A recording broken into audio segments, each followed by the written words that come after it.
Hey, Bloomington Normal, and welcome back to Speechless on Cities 92.9, the news and talk of Bloomington Normal. I am your host, Kev, and thank you guys so much for tuning in. If you're tuning in on your radio or on the app right now, oh my gosh, I appreciate it so much. If you're driving in your car and you're listening, I really do appreciate that. Do not forget that you can always text or call in at 309-451-9299. Again, that number is 309-451-9299. I want to hear what you have to say because we got so much that we're talking about here. But if you're just tuning in, like I said, on your radio or on the app, you can also be tuning in on YouTube, Facebook, Twitter, even Twitch.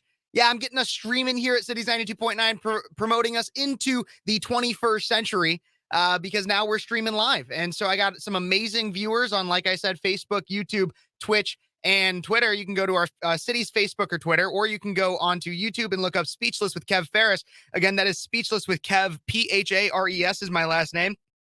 I'd love to hear from you guys, and you can interact with me on the studio just like you might do with Ty Smith's show, which is on Saturdays from 3 to 5 p.m., whatever. But we are here live, and I got so much to talk to you guys about. I have Bud Light is pushing more money to try to avert the Dylan Mulvaney scandal. Dylan Mulvaney has spoken out for the first time since this whole controversy. High school history pushes textbooks that have debunked narratives about Trump. So much more. But first, everybody, I'm Kev Phares, and you're watching Speechless.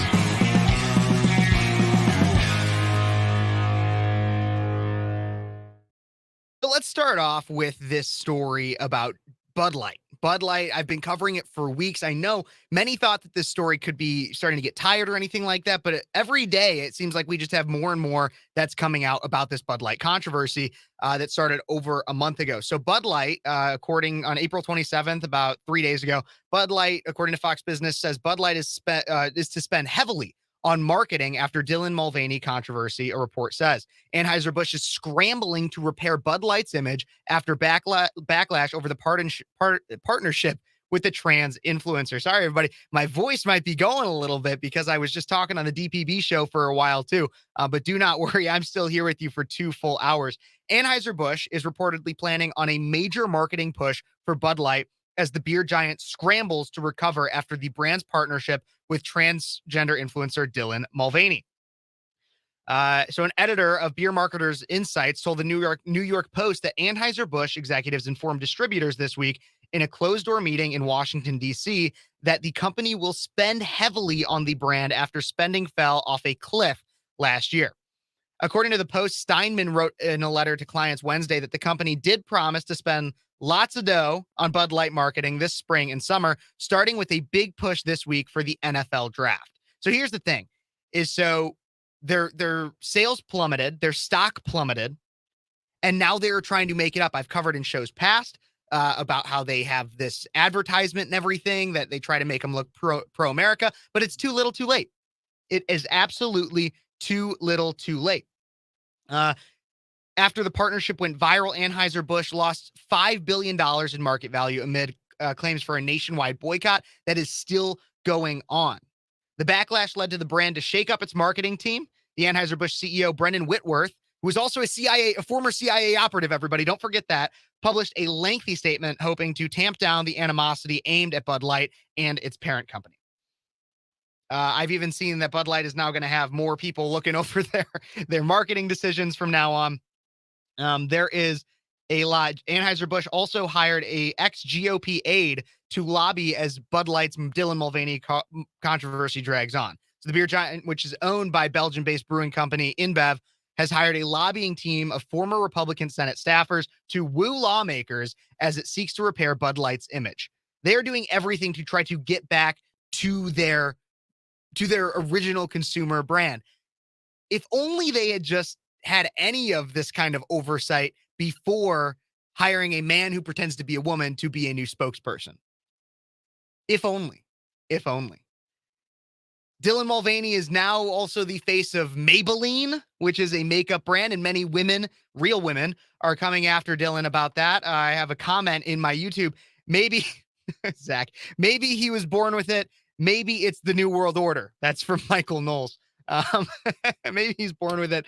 Maybe it's the New World Order, because that's what's happening. They are coming after real women, and Bud Light propagated this, and now conservatives are saying no more. Well, for the first time, Dylan Mulvaney even actually came out and spoke and gave a little bit of a speech regarding this whole controversy. Apparently, he has not been online at all recently because of the controversy. Tried to avoid it. It's about a 2-minute video.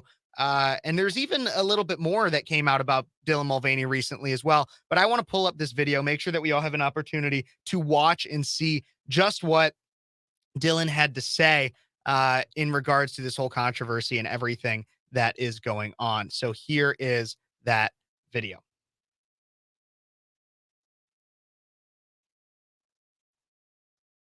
And I have that on the radio. Let's make sure I get it into my live stream here. Here is that video once again. Day 9,610 of being a human. And I'm going to try to leave gender out of this since that's how we found ourselves here. Oh, I've been offline for a few weeks, and a lot has been said about me, some of which is so far from my truth that I was like hearing. So far, okay, let's stop it right there. So let's hear that last quote one more time. And a lot has been said about me, some of which is so far from my truth. So far from my truth? No, there's not your truth, Dylan. There's not your truth. This is the whole problem of all of this, is that it's not about your truth or my truth or his truth or her truth. It's about the truth that you are a man who dresses up and pretends to be a little girl. I'm a little girl. I'm Dylan Mulvaney. Blah, blah, blah. Are you crazy? It's a rhetorical question. We all know the answer. But no, it's not about your truth, Dylan. Let's keep going with this video. It's not about your truth. It's about the truth. And that's what we're trying to stand up for. Let's keep going. That I was like hearing my name and I didn't even know who they were talking about sometimes. It's a very disassociative feeling. And it was so loud that I didn't even feel part of the conversation. So I decided to take the back seat and just let them tucker themselves out. But then I remembered that nearly 13 million people at some point enjoyed me enough to hit the follow button on these apps. And I was like, wait. I want to talk to those people. So hi, long time no talk. How are you? You might want to grab a beverage. This is going to be a longer one. But I'm doing okay. Notice how, just think this is funny. Notice how the beverage that's being recommended, maybe I haven't watched this whole video, so this is like my first time reacting to it. But maybe the beverage is not a Bud Light anymore? I don't know. Let's see. And I'm trying this new thing where I don't pressure myself to share anything before I'm ready. And I'm actually sitting with my emotions, not reacting, waiting to respond. And shockingly, I can't recommend it more. Like therapy is paying off here, people. But I do have some thoughts to share. Really good. I honestly, nicest thing I would probably say right now about Dylan Mulvaney is that he is in therapy. Very important, honestly. I recommend it for anybody struggling with gender dysphoria, but make sure you have a therapist that is going to tell you the truth and get to the root of why you feel like a woman, even though you're a man. Definitely get a therapist that does that. I don't know if that's what Dylan's therapist is, but thank God Dylan is in therapy. I guarantee you it's necessary. Let's keep going. Share with you. So I've been having crazy deja vu because I'm an adult. I'm 26. You don't act like it. You don't act like it. Throughout childhood, I was called too feminine and over the top. And here I am now being called all those same things, but this time it's from other adults. And if they're going to accuse me of anything, it should be that I'm a theater person and that I'm camp. But I'm a theater person. Remember, I've talked about this. I don't know if I don't believe it was on the radio, but I talked about this on my YouTube channel. Dylan Mulvaney is a paid actor. Dylan, and so that's the thing, is Dylan Mulvaney is getting paid to be a man who pretends to be a woman. It's not, that's everything that Dylan does, is that it's not about actually identifying as a woman or anything. It's much more about the fact that he's an actor. Let's keep going with even more of this addressing the public. Dylan Mulvaney. This is just my personality, and it always has been. What I'm struggling with most is that I grew up in a conservative family. Oh, now let's get to this. Before I even hear it, I guarantee you what Dylan is about to say is that it's just, I'm trying to be understanding, but conservatives are just such bad people. That's what we're going to hear. That's what Dylan's going to say. But let's just see if I'm right. And I'm extremely privileged because they still love me very much. Oh, okay. And I grew up in the church and I still have my faith, which I am really trying to hold on to right now. It shouldn't be hard. that shouldn't be hard. I get times of questioning God through times of struggle. But at the end of the day, it shouldn't be like it's a struggle to be a part of faith. Um, and I believe that Dylan likely already lost. I mean, assuming this is a Christian faith, it kind of is implicated that it's a Christian faith by Dylan saying that he grew up in the church. But it shouldn't be hard, one, to say to be a part of the church, because it is the most accepting organization that you can be a part of, as long as you're willing to accept basic truth and fundamental truth. Like God created man and woman, He created them. So Dylan is now implicating that that because of society's inability to accept who he is, that he can no longer have a relationship with God. Your relationship with God should not be dependent on how other people treat you. Period. God gives trials and tribunals purely to test you in your faith. So let's keep going. This is almost done. Let's hear how else Dylan tries to pander. But I've always tried to love everyone, even the people that make it really, really hard. And I think it's okay to be frustrated with someone or confused. But what I'm struggling to understand is the need to dehumanize and to be cruel. I don't think that's right. Dehumanization has never fixed anything in history ever. Okay. You're right. Dehumanization might not have ever fixed anything in history ever. And I agree that we shouldn't be dehumanizing. But what I am doing, and what many other conservative commentators are doing just as much, is calling out that where I'm not claiming that Dylan's not a human. Dylan is a human. That's why I think it's great that he is going to therapy. I think it is amazing that Dylan is going to therapy and trying to get help. I think that Dylan needs a lot of help. And I stress that more than anything. Dylan is not, or Dylan is 100% a human. I am not trying to dehumanize him in any way. I'm trying to bring us back and ground society back into reality. And Dylan, with 10, 14, whatever, 15 million followers, is simply for being a man who pretends to be a woman, is pushing us out of reality. But you want to talk about dehumanization? Let's talk about how this last week it was uncovered it was uncovered a video of Dylan from back in the day. When I say back in the day, it wasn't too long ago. But according to the New York Post, Dylan Mulvaney says it should be, quote, illegal to use the wrong pronouns. New York Post published this last week that transgender influencer Dylan Mulvaney once said it should be illegal for people to refer to him by the incorrect pronouns. Mulvaney aired his grievances in a newly resurfaced TikTok video titled Adult Bullies, in which he described the hate she has been. Even the New York Post put it as she. That's surprising because it's more of a conservative newspaper. But in October 2020 video, which is currently being shared on Twitter, the 26-year-old took aim at unidentified conservative journalists who have constantly referred to him as a man in their media coverage. And I could just honestly, I have the video. Let's just pull this video up, or at least part of it, on Twitter. I'm going to get this up right here of Dylan saying that it should be illegal. Let's talk about dehumanization and such. Dylan claiming that it should be illegal for people to say that he is a man. It should be illegal for objective truth to be shared. Let's listen to that right here. Written about me using he pronouns and calling me a man over and over again. And I feel like that should be illegal. I don't know. That's just bad journalism.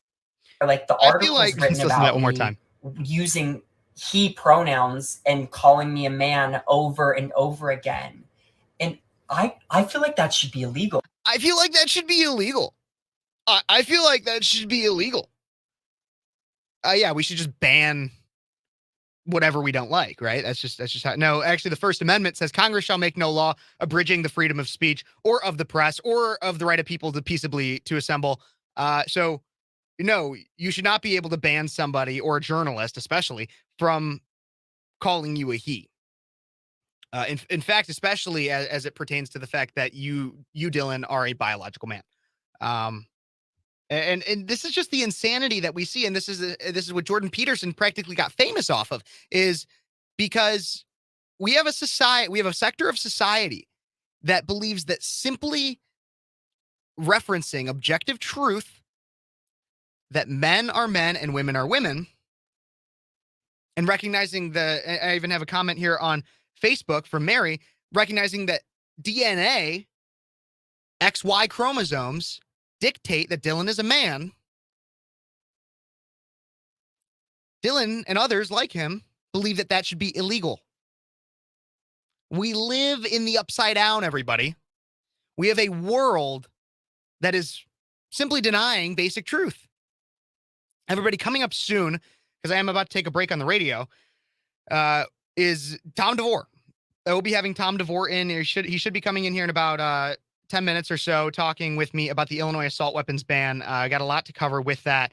And so everybody, make sure that you stay tuned for Tom Devore. And I'll also be having Jeanne Ives in later to talk more about Breakthrough Ideas and that organization. So stay tuned, everybody. You can go onto YouTube, Speechless with Kev Phares. Phares is my last name. You can also go to the City's 92.9 Facebook, Twitter, or even find me on Twitch, Speechless with Kev Phares, and you can stream me there. If not, stay tuned on the app, on the radio, whatever. Thank you guys so much for tuning in. This is Speechless, and we'll be right back with more Speechless on Cities 92.9, the news and talk of Bloomington Normal.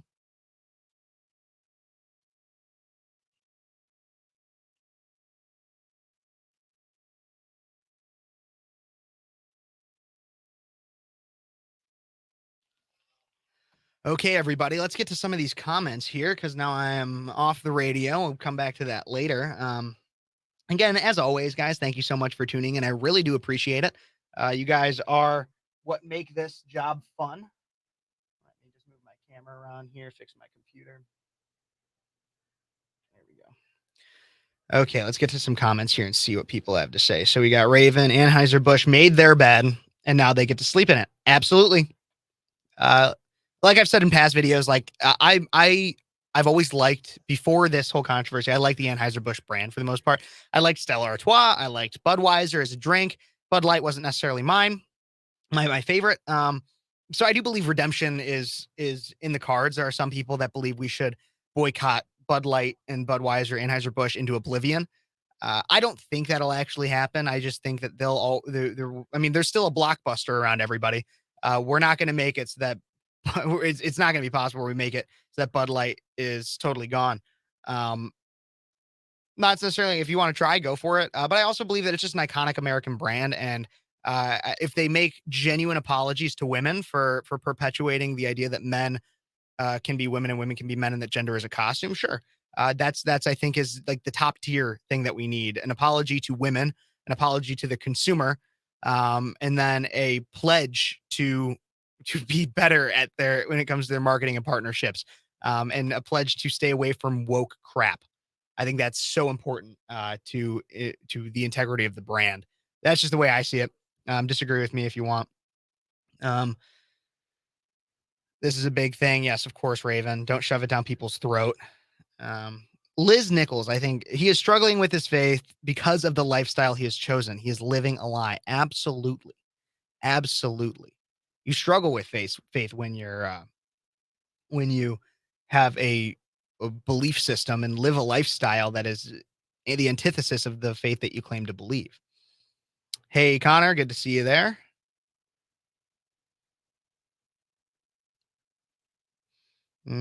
But yeah, thank you guys so much for tuning in. If you're tuning in on YouTube, don't forget to like, subscribe, and share this video.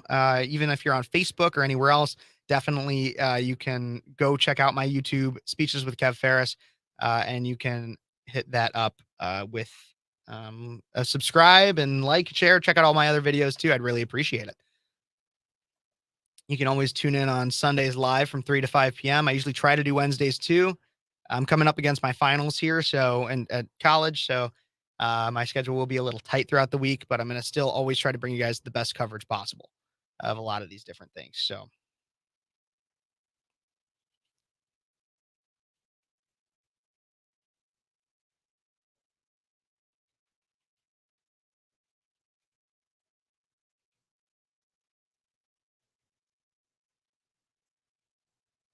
let's get back here.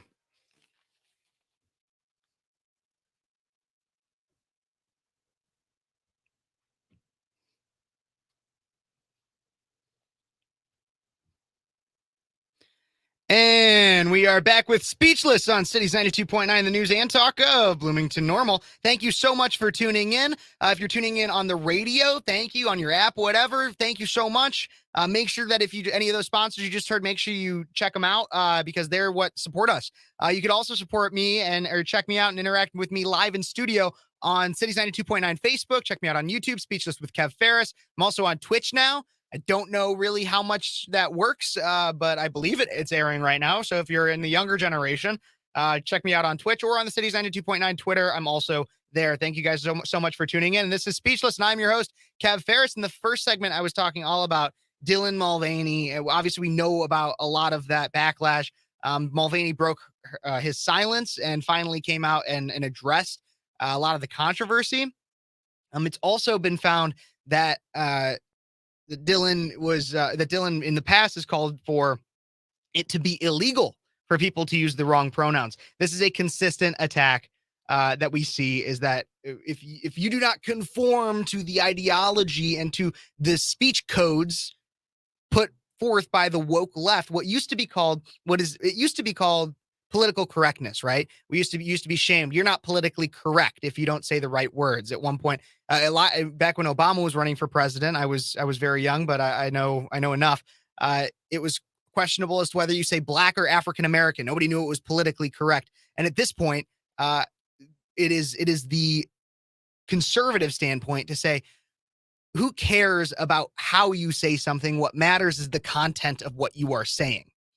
If you won't listen to me because I say something in a way that you deem offensive, then you are not worth my time. That's personally what I believe. If you don't want to have a conversation with me about the gender ideology because you claim you're a woman, but based on your based on your biology, you're a man, and I call you a he, and you won't converse with me because I call you a he when you want to be called a she, then you're not worth my time. If your identity hinges, if your mental stability hinges on me confirming and affirming your identity, then I'd make a clear argument that you are not mentally stable whatsoever.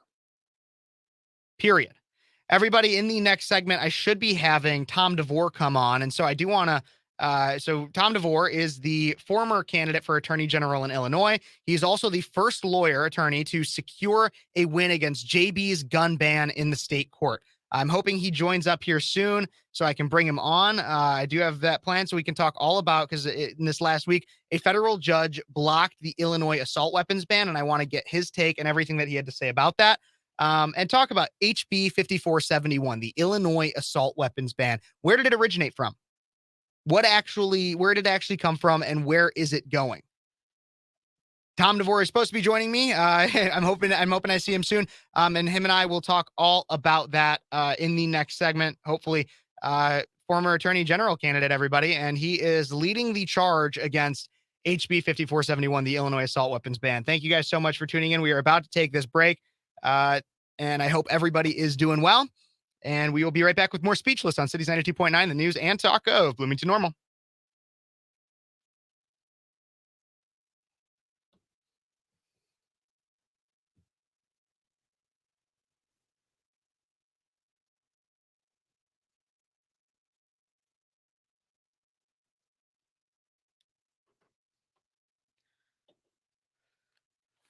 Okay, Tom should be on soon, everybody. I'm looking in here, and I know that segment's kind of short, just kind of how it works with me. But I see, Connor, you're surprised by the Bud Light provoking such a response. I kind of was too. I'll be honest. In the first place, I was like, "Whoa!" I didn't expect this to still be kind of like headline news after a month. So I'll even agree with you on that. But I think that, like I've covered in other videos, it really boils down to the fact that this is a brand. Like a lot of conservatives expect that kind of woke ideology from your Disneys, your Nike, whatever. And conservatives were not expecting that from Bud Light, who is like even the former VP of marketing for Bud Light said that it's about that they wanted to change the target audience from being a fratty redneck idea to something else, or to this more woke ideology. And so Ryan Mack even says, people are nuts about their beer. Don't touch our beer. Absolutely. That too. People are very brand loyal when it comes to liquor, period.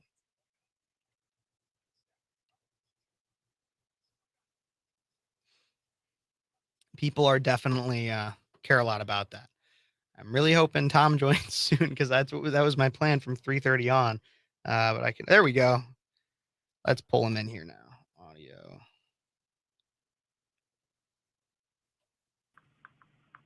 Mr. Devore.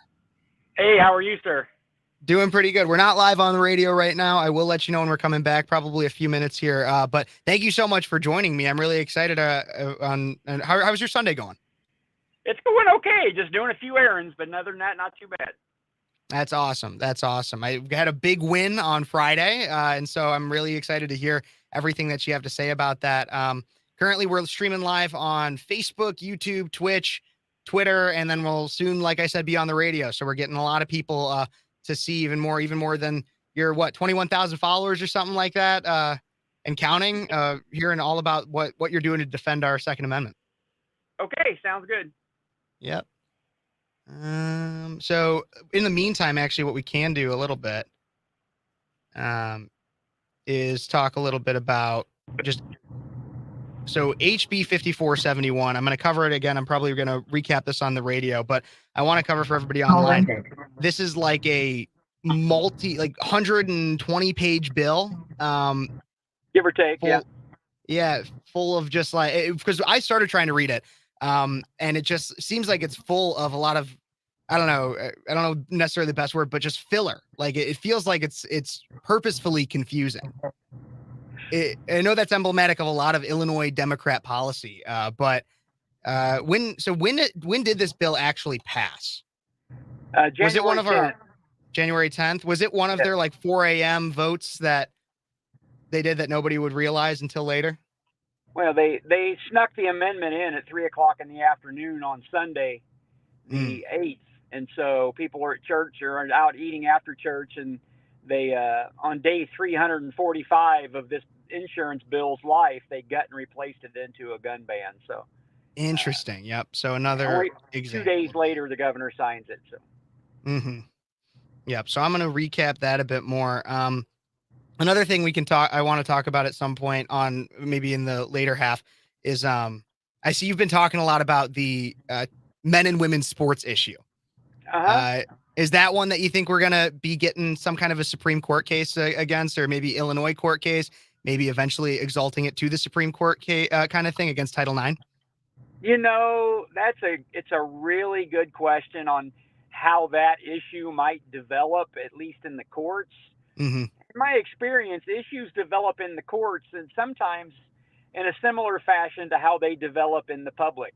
So, courts are influenced by people just like every other branch of government. So you obviously know my opinion on that topic, and I can respect other people's opinions that I disagree with, but I'm still convinced, for whatever it's worth, that an overwhelming majority of the people in this country think like me. They just are scared to talk about it, and they're scared to stand up and say anything. But that silent majority, they need to speak up soon instead of just complaining on social media and alter the course of those types of things. But how that might present itself in the courts anytime soon, man, it's tough.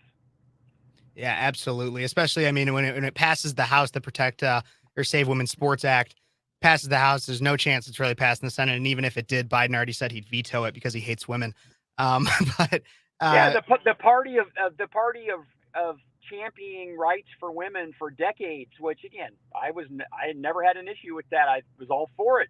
And I'm thoroughly convinced that women are a lot more valuable members of society than us dumb guys many times. But now you have this whole movement that's contradictory to the women's rights movement, but yet you've got the liberals and the progressives and the Democrats championing the new issue of the day, right? Well, we've already got you where we want you, ladies. We got you. We're going to move on to another group of people, whether you like it or not, and it's ridiculous. Absolutely. We're gonna get to that and get to some of the questions in the chat too, but I got to get back on the radio right now. Hello, everybody. And we are back with Speechless on Cities 92.9, the news and talk of Bloomington Normal. Thank you guys so much for tuning in. And if you're tuning in on your radio, I appreciate that, but you could also be tuning in too on YouTube, Facebook, Twitter, everywhere. Speechless with Kev Phares, or on Cities 92.9 Facebook page. Thank you guys so much for tuning in. In the last segment, I did intro the idea of HB 5471, House Bill 5471. As we've heard about it a lot recently, it is the Democrats and J.B. Pritzker coming after our Second Amendment. The Illinois assault weapons ban is over 100 pages of crap to essentially do this. It says beginning January 1st, 2024, it is unlawful for any person within the state to knowingly possess an assault weapon attachment, 50 caliber rifle or 50 caliber cartridge with exemptions, and provides penalties. Provides that it is unlawful for any person within the state to knowingly manufacture, deliver, sell, purchase, or cause to be manufactured, deliver, sold, or purchase a large capacity of ammunition, feeding device with specified exemptions, and provides penalties. So basically, you can't own like half of the guns in this state is basically what it reads as.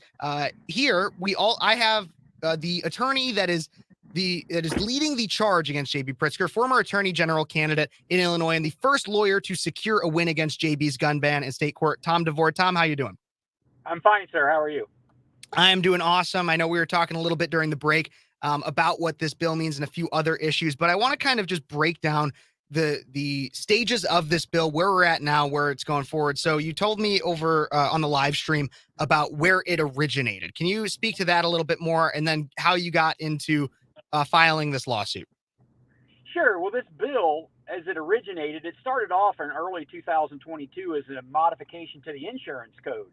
It was very innocuous. It was about 2 paragraphs long, had to do with providing your email as an insurance adjuster under certain circumstances. And from the time that bill was introduced until it was actually signed into law by J.B. Pritzker on January 10th, 2023, it was 347 days. For 345 days until Sunday afternoon on the 8th of January 2023, it was this insurance bill. And then Senator Harmon, President of the Senate, Democrat Harmon, gut and replaced that bill and turned it into the gun ban from the insurance change. And about 2 days later, Governor Pritzker signed it. It's called their gut and replace. That is one of the things we're attacking in the courts, as well as the gun bill itself on how they pass laws. But yeah, that's how it originated. Again, it was 2 days before they signed it. They snuck it in and waited till people go to church and do it. That's how the Democrats do things. And they do it over the weekend. Sometimes they do it in the middle of the night. They make it so that your ability to contact your representative, to peacefully assemble, to even just have your voice heard as a member of the public on these things is pushed down. It's not necessarily, they do it in a way that's so on the line of being illegal, but it's not, just because technically. It is illegal. Really? There's no doubt. Okay. It's Tell me 100% exactly. illegal. Yeah. Then how do they get away with it? Why is nobody filing? I want to get more into your lawsuit against this bill specifically, but why does nobody file a lawsuit against that kind of behavior then? I did file the lawsuit against that kind of behavior. Yeah. One of the main issues in our gun case is this issue. And that's why I was so upset with Dan Calkins, because when Dan intervened in it the way that he did, it's causing us complications to take on this big issue that you and I are talking about now. Mm-hmm. But the only court that can put an end to it is the Illinois Supreme Court. The lower courts cannot stop this game that you just mentioned. The Illinois Supreme Court can stop it. We've got a 5-2 Democratic court. So are they going to stop it? I don't know, but only they can stop it. But it is absolutely illegal. They just have to put an end to it. They say absolutely. And so then we get to today. So obviously there was the whole, I did hear about the Dan Calkins versus yours. It seems like your lawsuit is the one that's holding up. And so according to many news sources, but I pulled up an article here from the Daily Wire yesterday. I think it happened on Friday, but a federal judge blocks Illinois assault weapons ban. So a federal judge in Illinois has blocked the state's assault weapons ban from taking effect. Stephen P. McGlynn, the judge of the Southern District of Illinois, issued a preliminary injunction against the Protect Illinois Communities Act Friday, blocking it while a lawsuit proceeds. McGlynn ruled that the law likely violates the Second Amendment and the Supreme Court precedents set by Heller and Bruin cases. There's a lot more in the article, but here's what I want to explain. I want you to help explain to the public first, because obviously many of us don't know a lot of legal jargon. What is meant by a preliminary injunction against this bill? that preliminary injunction means that during the pendency of this case, while it's proceeding to the end, which how long that might take, we don't know at this point, it means that the state of Illinois cannot enforce that gun law against any of its citizens statewide. It means the law is put on hold and people can go about their business as it was on January 9th before the governor signed the law. That's what the injunction means. Got it. Got it. So great win so far, but it's a battle, not the war.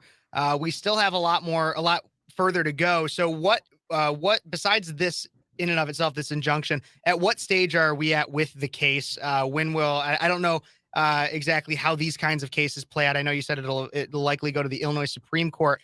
At what stage are we at? When can we expect actually rulings on this? Well, now let's not conflate for the people that are listening to your show. The case that got the injunction on Friday, that is the federal case, and it has its own path, which is completely separate from the state court cases that ours. But the federal case, I think what people are paying attention to right now, the way that will work is once Judge McGlynn issued that injunction, the state of Illinois is going to ask the Judge McGlynn, to put his injunction on hold, which means leave the law in effect while the appeal is pending to the Seventh Circuit Court of Appeals. Judge McGlynn likely won't grant that, which means that the government will then ask the Seventh Circuit Court of Appeals and the federal court to enjoin that injunction and to put it on hold. And how they might rule, we don't know. That'll take a week or two. Okay. So that makes sense. So then you also say that, so your case is the one that's likely going to go before the Illinois Supreme Court, you say? Well, Calkins took his case, which is only half the case. It's just the gun case. It doesn't include the procedure issue. You're right. Yep. He gave that up, which is a huge issue, because I was guaranteed to get to argue that thing in front of the Illinois Supreme Court.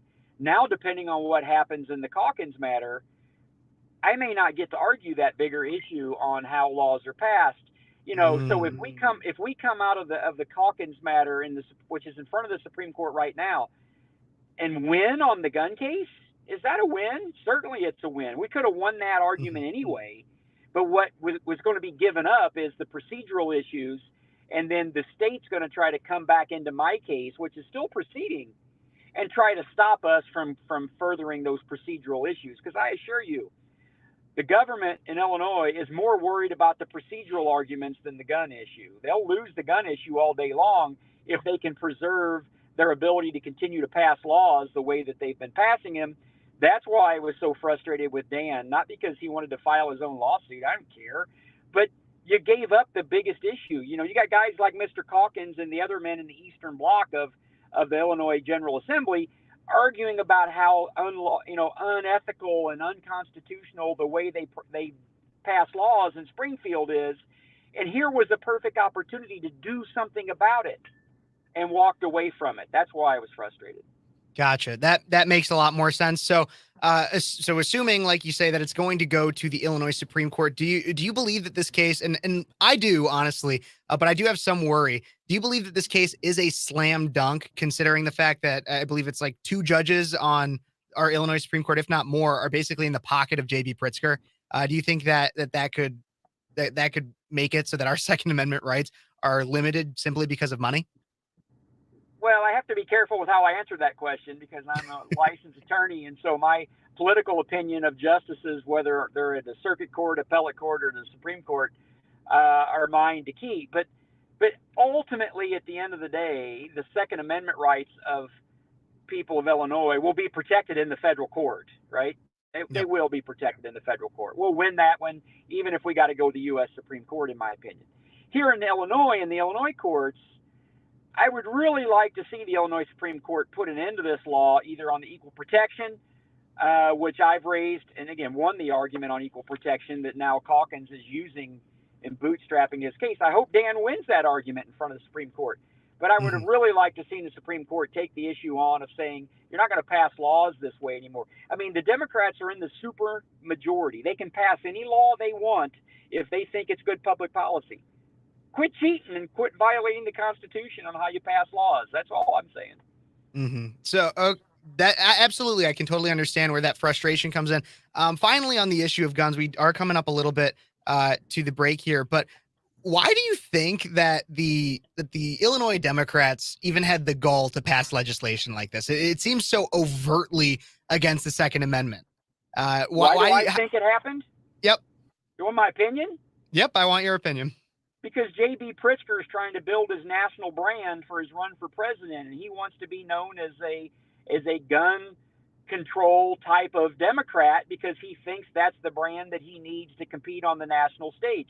So J.B. Pritzker used his immense influence because of his resources. He controls the Illinois General Assembly and the Attorney General's office. They are like puppets to Governor Pritzker because of his money. They do whatever he wants. He wanted that law passed, even if he knew there was a good chance it gets unwound, at least in the federal system. He didn't see me coming in the state court system. But he's doing that to build his brand and to say that, look, this is what I stand for. That's why this law was passed. There's no other reason, in my opinion. Absolutely. One more question before we get to this break. And then in the next segment, I do want to get on air a little bit more about what we were talking about during the last break when it comes to Title IX and men and women's sports. I got one question here on YouTube. You were talking about how not only is it pertains to men and women's sports, but also just period. We need the silent majority to speak up. We need people to speak up and stand up and take a stand. One person asks, what is the best way for the silent majority to speak up? Many of us don't know anything to do other than not comply or to post things on social media and such. What do you see as the best way for people to stand up and speak up?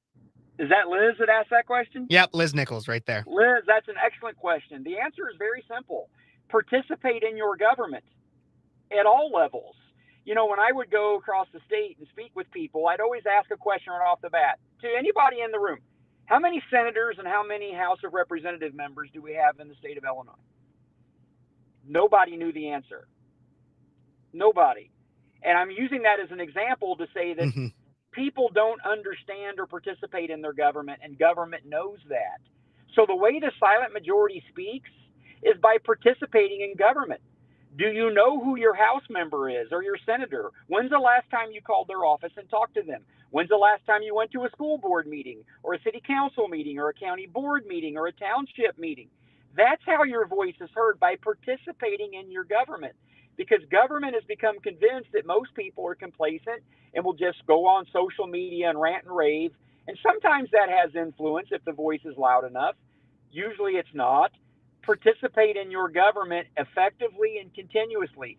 That's how your voice is heard. That's how you change the way things operate. Absolutely. Participate in your government. Call your representative. Write them an email online, anywhere. File a witness slip. There's so many ways to be involved. And everybody, it is time that we no longer accept the things we cannot change, and we start to change the things that we cannot accept, like this Illinois assault weapons ban and the many other perverse laws that we have, that our Democratic government attempts to put through illegally, as we learned from Tom Devore. So everybody, Tom Devore, I'm hoping you can stay with me through the next segment. I know We're going to talk a little bit more on YouTube about some different things. I got to know a little more about this Liberty tattoo you got on the side of your arm. So we're going to get to do that. Yep. We're going to talk on this side. Freedom too on the other arm. Oh my gosh. It's amazing. Go check us out on YouTube or Facebook, everybody, and you can see just the tattoos that Tom has on his arms. We will be right back with more Speechless on Cities 92.9, the news and talk of Bloomington Normal. All right. Okay, so we're off air now. I love your tattoos. Those are amazing. Tell me, what inspired you to get these? When did you get these tats? I've had them for several years. I don't know what inspired me to get them, but, you know, other than I got several of them, and that just seemed to be fitting of the right, you know, message that I'm wanting to send to people. So that's what it's been. I don't know how long ago it was, 3, 4 years, 5 years. Yeah, that's awesome. Well, so I have a question here. It seems a little loaded from a progressive. Would you be willing to take it? Would I be willing to what? Would you be willing to take? So I have a follower. He's kind of somewhat of a heckler sometimes, and he's looking, and he has a question regarding you offering $1,000 to try to get pictures of J.B. Pritzker and his family. It sounds loaded. I don't know the context of it. Do you know anything about that? That was 3 years ago when J.B. Pritzker told people not to go out for Thanksgiving. And that's when his family was absconding off to Florida. And I said, I'd pay $1,000 for anybody that shows me a picture of JB Pritzker having Thanksgiving dinner with his family, because he doesn't want you to. I am not talking about that. That's just some moron. I figured it was. But I wanted to make sure you got because if somebody's going to read that, you should have your part of the story in there. So I figured I'd see what. No, that's not a news story. That story made the Chicago Tribune and the ABC7 and all those things. That was 3 years ago, and it was all over the social media. And I just laughed about it, and all the reporters laughed about it too. I'm like, you're damn right. I'll give $1,000 for a picture of JB Pritzker, violating his own executive order. I love that. I got a lot of people in here saying they love your tattoos, that you're a real patriot. So I don't know any other way to be. Yeah. So are you drinking Bud Light these days, Tom? I never drank Bud Light. I never liked it. No? So. What's your beer choice? If I usually drink bourbon, but if I drink beer, it's Mick Ultra or Miller Lite. Yeah, Mick Ultra is actually also owned by Anheuser-Busch, so you're going to have to stop drinking that. I know. What kind of bourbon do you usually drink? Woodford Reserve is probably my go-to. Yeah, that's decent. Jefferson, I can't. And I got, Blanton's if I'm feeling spunky. I'm usually more of a Jim Beam just because it's cheap. Yeah, say Jim Beam. Well, Woodford's not much different in price than Jim Beam. Yeah, I'll have to look at that one a little bit more. I just go with what I know is pretty easy. And Jim Beam is always pretty close to bottom shelf down there, so. Yep, exactly. So yeah, we got a few more, probably about 2 minutes, and then we'll be back. What's your biggest messages to the people about the state of America right now? The state of America? Yep, state of America. What's your message? Here's what's going on right now, and I know it to be true as sure as I'm sitting here, is that the very wealthy people like J.B. Pritzker, George Soros, and others use their immense resources to try to amplify a message that otherwise would not get near the bandwidth that it gets. And they're amplifying those messages to push these agendas that they buy into. And what it's been doing is it's got people scared and intimidated into silence, believing that these fringe messages, and again, use the transgender and boys and girls sports and all that stuff now. They amplify those messages with their money to try to silence the majority. And people got to quit letting that happen to them. They got to start standing up and saying, no, that's not lifestyles that we condone. You go live life any way you want to live it, but you don't have to force it on me to accept it. People got to quit being intimidated into silence, because it's not going to end well if we keep doing that.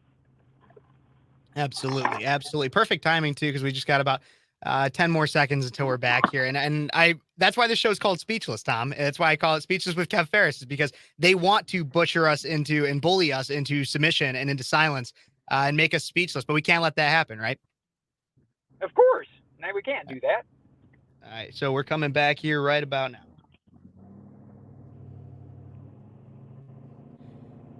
And we are back with Speechless on Cities 92.9, the news and talk of Bloomington Normal, on your app, on your radio, on YouTube, Facebook, Twitter, or Twitch. You can find me all there. Speechless with Kev Phares. And in fact, I even have a great patriot on the line right now. I have Tom Devore. You can see him on YouTube as well if you want to check it out there, Facebook, anywhere. And we've been talking about everything with the Illinois assault weapons ban, where that's going, and kind of the dichotomy of the lawsuits filed by both him and Dan Calkins, and where they are going, how our Second Amendment rights are going to be protected because of people like him. But I want to go on to a different legal topic in this short segment that we have, is the idea of we have this massive controversy. We have the Dylan Mulvaney controversy with Bud Light. We have Riley Gaines speaking out against men and women's sports. We have Leah Thomas, who is a man competing in the NCAA Women's Swimming Championship. And so especially as it comes to men and women's sports, we have the congressional bill that passed, but will likely fail the Senate. And even if it doesn't, the president will veto it. The Saving Women's Sports Act, or Protecting Women's Sports Act, that basically just says you cannot compete in the sport of a gender that is not your biological gender. It's an expansion on Title IX. Tom, I'd love your legal opinion to the radio and to my YouTube about how it's not already a part of Title IX that biological men can't compete in women's sports, and how we can make it so that we can protect women. Well, I believe it's personally in there already. That's my opinion of Title IX. But sadly, as you and I were talking offline, the judiciary is influenced by people just like every other branch of government is influenced by people. So sometimes you get decisions out of the courts that don't make any sense because public perception pushes them in certain directions. So again, I believe Title IX already addresses this issue. I mean, the definition of sex as it relates to Title IX, etc., it seems reasonably clear that it's dealing with gender, right? And now you've got people saying, well, there's more than two genders. No, there's not. There's two. It's called boys and girls, right? You remember the Kindergarten Cop movie from 1990 where the little boy tells us the difference between a boy and a girl? Yep. It's absolutely true. But as to that topic, what's interesting about that topic is that even conservatives and moderates who were around a lot, if you want to live a life like this Mulvaney kid, go knock yourself out. Live that life any way you want to live it. But when you take people trying to amplify that message and force it down the throats of mainstream America, I think you got a problem. And I think finally we're starting to see enough people in this nation make that known. Bud Light has a problem. Anheuser-Busch, InBev, whatever you want to call them, they've got a problem on their hands. And it's not because people care about this Mulvaney kid living the life he lives, but don't force it down my throat. You're not going to take these fringe lifestyles, which is what they are empirically. These are lifestyles that don't represent a majority of the culture of the people of this nation, and they're trying to force it down their throat. And I'm hopeful that people have finally had enough of this kind of stuff, and they're going to step up and put an end to it, kind of like the guys and girls sports. It's absolutely ridiculous. That Thomas guy, I'm sorry, he can pretend to be what he wants. He was born a man. He's a man. Shouldn't be competing in women's sports. I mean, what the hell's wrong with people? But they'll let him do it. And where's the progressive liberal feminists at that have been fighting for women's rights, which I am all about and I support for decades? Where are they at fighting for women?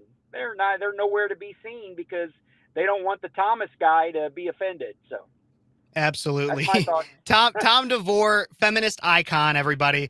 Tom, thank you so much for joining I love me. Women are smarter than guys. I know it. I firmly believe it, and I'll stand up for women. I don't care if the Leah Thomases of the world like it or not. Be careful saying that women are smarter than men, Tom, because you're going to wake up tomorrow and there's going to be headlines, Tom Devore sexist, and they're not going to qualify what it means. Yeah, no kidding. I am sexist. Women are superior, dudes. If you don't like it, I don't care. My girls are both much smarter than me. I love that. Tom, thank you so much for joining me today. I really appreciate it. Take care. I'm sure we'll talk again soon. Thank you and good luck. Bye-bye. Bye-bye. Everybody, thank you guys so much for tuning in. I will be right back. I got to take this break on the radio. After, in this next hour, I will be having Jeanne Ives on to talk about the future of the Republican Party and her organization, Breakthrough Ideas. We will be right back with more Speechless on Cities 92.9, the news and talk of Bloomington Normal.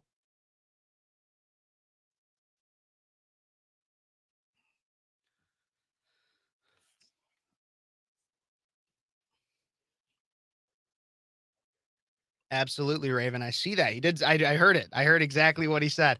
It was exactly what you had said earlier that I pointed out, is that we just don't want it shoved down our throats. 100% agreed. I hope you guys enjoyed that interview. Yeah, he's always a fun guy. I've never had him on my show before, but I've heard him on other shows that I've produced. He's on those. Everybody, if you are not already, I don't know. Let's see. I can see the breakdown up here. I got a few people on Facebook. More people on YouTube. Please make sure you guys are like, subscribe, and sharing when it comes to the YouTube. when it comes to Facebook. Like it, share it. And then if you want to go to my YouTube, Speechless with Kev Phares, Phares, subscribe there. I really do appreciate it. Be right back in a few more minutes, about 5 or 6. If you guys have any longer things to say, questions, comments, ideas for the show, if you're interested in coming on for a debate or to share your opinion or expertise, hit up that email down. Oh, that was the wrong hand. Down there, hit up that email. I check it a few times a week to see if anybody has anything special for me. Also wanted to point out, I don't know if you guys can see, I got my Tucker Carlson shirt on today. I'll turn around and you see guys. I'll take this off the screen so then you guys can see Tucker Carlson, the legend. The legend Tucker Carlson. Love that man. Maybe I'll cover a little bit about an update about him. If you missed any of my stuff on Tucker, I did a live stream with my buddy El Donzo on Wednesday. And I talked about that whole thing. I also did a long breakdown of Biden's announcement that he was running for president. I'm off the air, right? Yeah, what a shit show. That's crazy. So if you want to go, it's a longer breakdown, like I said, 20, 30 minutes, where me and Donzo break down like every section of the ad. Really think it's worth the watch. I want to try to do that. I'll come out with some more videos about other 24 candidates that announced previously or that I just haven't gotten to yet. Because I think that it's important to make sure that we have an opportunity to, in the most objective way possible, try to analyze what's going on with each of these candidates, and what they have to say. Tucker is the GOAT. Absolutely. Ryan, thanks so much for tuning in. So you said Devore 2024 and he's the best. Yep. Tom Devore is pretty awesome. Tucker is the GOAT. And I'm even seeing some things though that are, that say that his contract isn't totally, like his exit contract isn't totally, negotiated yet. And so he can't really, like, even he doesn't know what he can do next, because there might be an attempt from the mainstream media to make it so that for a certain amount of time he can't do media or something on his own. There could be gag order kind of things on him. I don't know that to be, it's all alleged. It's all rumors I'm hearing. Don't know if it's true, but just things that I'm hearing. I'm worried about Tucker a little bit. Everybody pray for Tucker.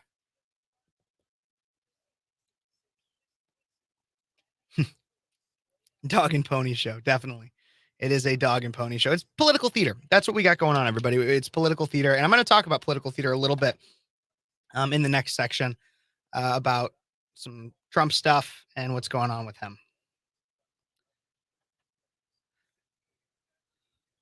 Let's see what we got going on. I got probably about 2 to 3 more minutes before I go back live on the radio.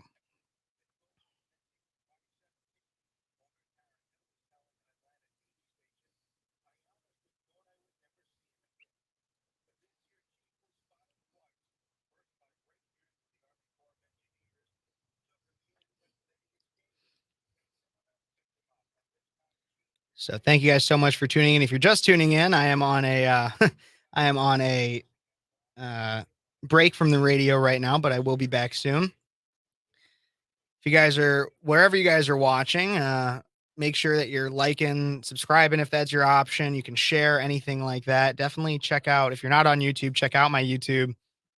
That's where I post a lot of off-air content that you guys can check out and watch and see my midweek updates that I do. Everything under the sun. I'll be having Jeanne Ives on soon. I'm gonna put some stuff for her.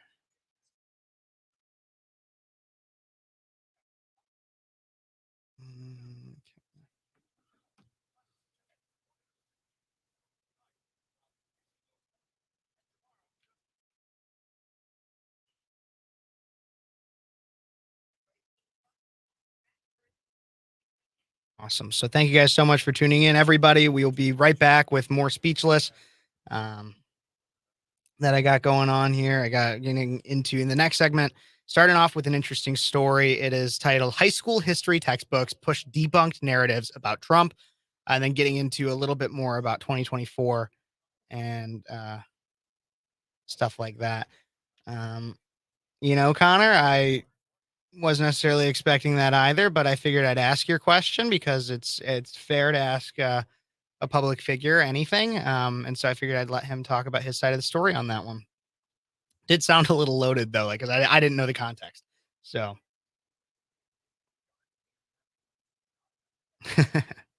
Yes, I've heard much worse about myself as well. Liz. Liz, he liked your question a lot.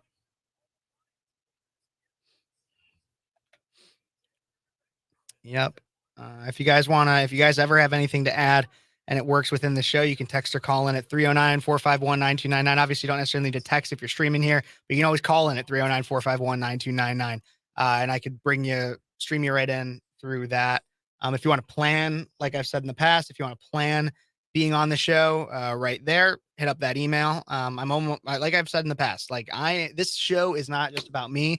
This is about sharing our opinions and making sure that the radical left doesn't have the ability to actually silence us, that we can keep making sure that the conservative message is being pushed out there as much as they would like it not to be. All right, coming back now.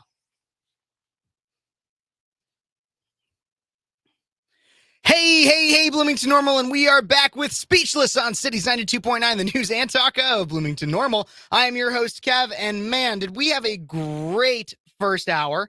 In the first hour, I talked all about the updates with Dylan Mulvaney. Dylan Mulvaney wanting to silence people that misgender him, whatever he is.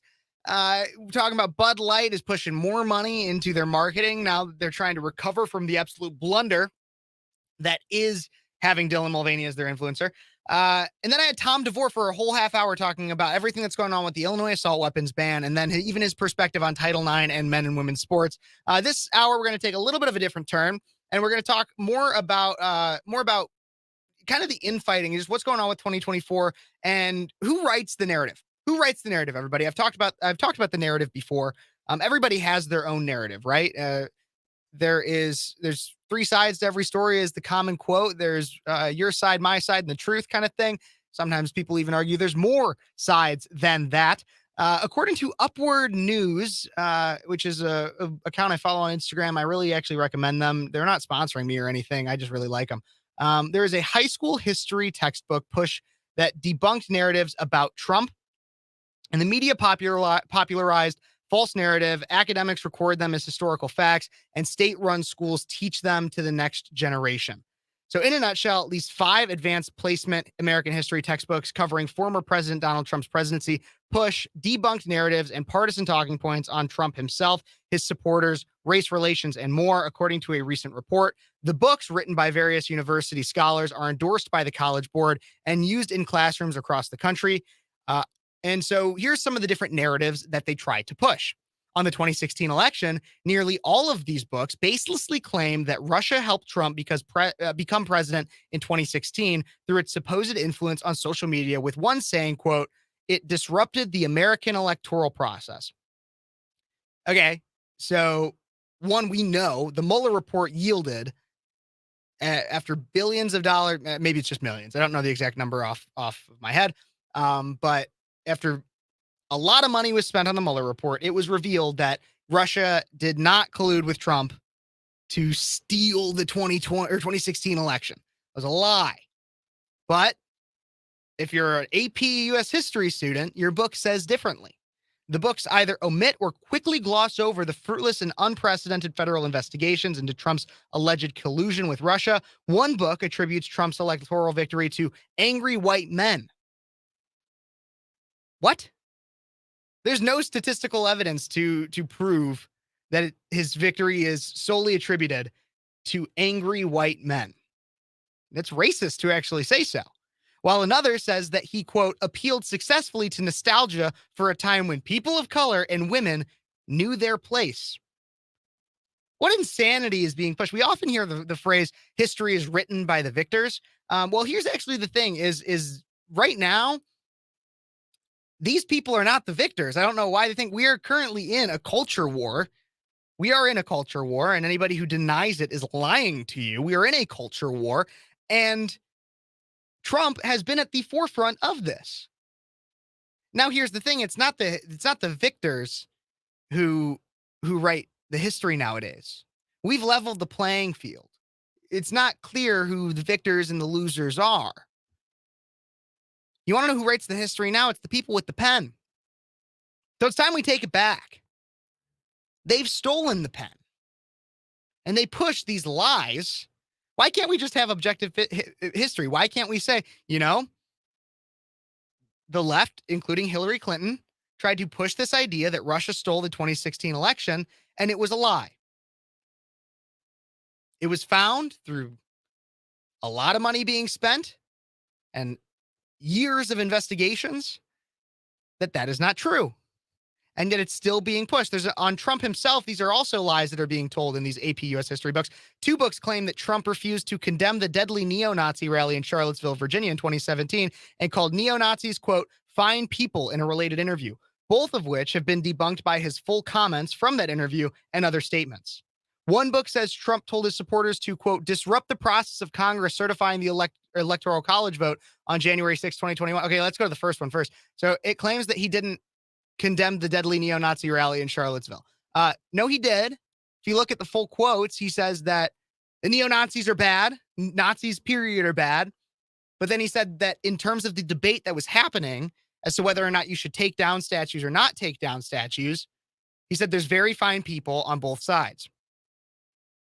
It didn't come out right, or it didn't come out well, and the media was able to latch onto it. And for almost a decade now, say, not quite a decade, a little over 5 years, but they're now able to use that as the number one thing to claim Trump is a racist and Trump is a Nazi because he said very fine people. No, he wasn't referring to the Nazis. He says in the speech, except for the Nazis. And that these history books are telling a lie. My camera just fell there. Let's get that back up. But on Black Lives Matter, here's another lie that these history books are telling, is all of the books cover the fatal shooting of Trayvon Martin without mentioning the evidence that led the jury to believe that his white killer acted in self-defense. They also fail to mention that Black Lives Matter activists' narrative of the police shooting of Michael Brown was debunked by former President Obama's Department of Justice. So here's the thing that happens, is we have a narrative that's being pushed consistently by the left. So much so in the leftist media that it has now infiltrated our history books. This is why it is so important that I stress that we probably should start reconsidering the public school system. We should really start reconsidering the public school system and start considering more homeschooling or certain private schools in which you can make it so that everybody is, my camera keeps falling here, everybody. I'm got the technical difficulties. This just happens when you're in studio. I'm producing my own show here. Fixing it. There we go. Perfectly, just about fixed. But we have, there's a narrative that gets pushed by the left. And when you say a lie enough, you start to believe it. And when you say a lie enough on air, like CNN does, like MSNBC does, like Facebook pushes, like Twitter pushes, then everybody begins to believe in it. It becomes common knowledge. We heard Russian collusion for years into the Trump presidency, to the point now in which it is in our history books that Trump colluded with Russia when he never actually did. That is a lie. That is a lie. And so a lot of lies are being told about former President Trump. But I also think that there are times in which it is fair to criticize even Republicans and conservatives, especially when it comes to recent infighting.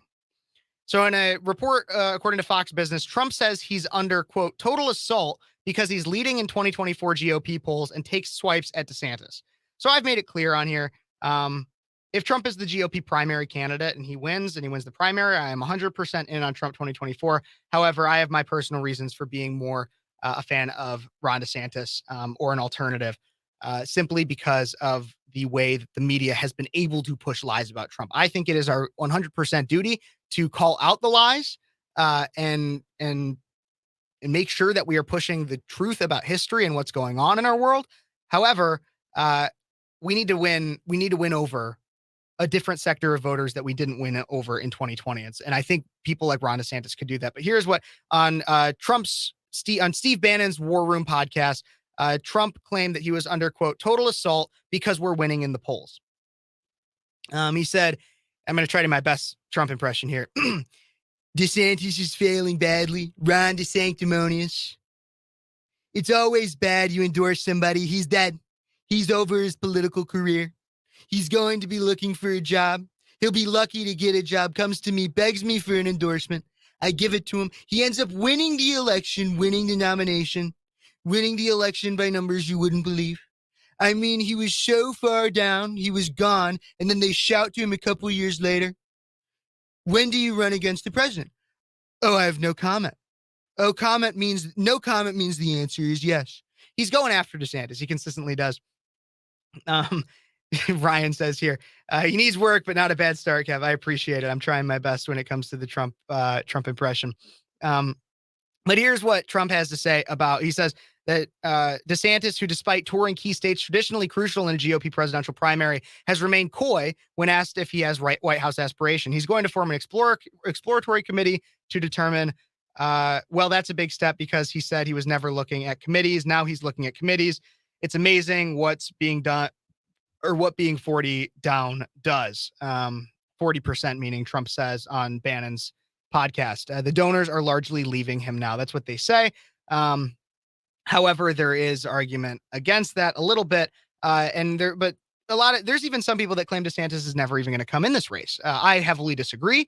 I think a lot of people come in and try to say that DeSantis, he needs to sit down and wait his turn. To that, I say, look at Chris Christie in 2012. That's what everybody else said about Chris Christie in 2012. And look what happened to him. He had his one shot. He was riding high at the time in the media, and everybody knew his name. And then now, like, only political junkies and news zealots like me know what's going on, or know who Chris Christie is and the opportunity that he once had that he no longer can, that he really can't capitalize. However, there is some people claiming that he could win again, or that he could run again and do well. But anyways, I digress. According to the New York Post, Florida House passes law that would allow Governor Ron DeSantis to run for president without resigning. So these are moves that seem like it's starting to take about the time where Ron DeSantis could actually run for president in 2024. Florida lawmakers passed an election reform bill on Friday that would allow Republican Governor Ron DeSantis to run for president in 2024 without resigning from the governorship. The change to the Sunshine State's so-called resign to run law had been anticipated in the state capitol, which is controlled by Republican supermajorities in both chambers. Florida law currently requires candidates seeking higher office to give up their elected posts once they qualify for the ballot. The legislation approved on Friday exempts any person seeking the office of president or vice president of the United States to resign to run. It now heads to DeSantis's desk for his signature. Kind of funny. And frankly, I mean, even I'm a DeSantis fan, and I do think it kind of seems a little bit like it could be like it's a conflict of interest that he would be signing this bill or this legislation when it's likely for him. However, Rep. Taylor Surois from Republican state rep from Florida said, I can't think of a better training ground than the state of Florida for a future commander in chief. So it seems like even his people support this down in Florida. And really, it's not my place to talk about whether or not it's a conflict of interest when he doesn't even technically represent me now. Everybody, Ron DeSantis will be coming to Illinois, though, for those of my listeners that are in Illinois. You can go see him in Peoria. If you go to the Tazewell or Peoria County GOP websites, you can figure out how to get your tickets to see Ron DeSantis at the Peoria Civic Center on May 12th. The evening of May 12th, Ron DeSantis is their keynote speaker for the Lincoln Reagan Day dinner. I'm very excited. I will be there, and it will be awesome. I am coming up pretty close to a break here, everybody. But I do want to talk about what I'm going to talk about in the next hour, or in the next half hour ish, with Jeanne Ives. So Jeanne Ives, who is a conservative leader in Illinois and the CEO of Breakthrough Ideas, and also ran against Bruce Rauner in the primary of 2018 for governor. Did an exceptional job to challenge an incumbent in a primary. Also a good friend of mine, and has now been doing a lot of groundwork, like I said, as the CEO of Breakthrough Ideas, organizing young people like myself into, I don't even want to just say the conservative movement, just the movement of truth. That's what we are seeing, is that, and I hate to say it because I hate to say that in any way truth has become politically partisan, but in some ways it has. When you have an entire side of the political spectrum that tells you that down is up is down, men can be women, and women can be men. Yes, we have one side that is fighting for objective truth as the other tries to deny it and live in la la land.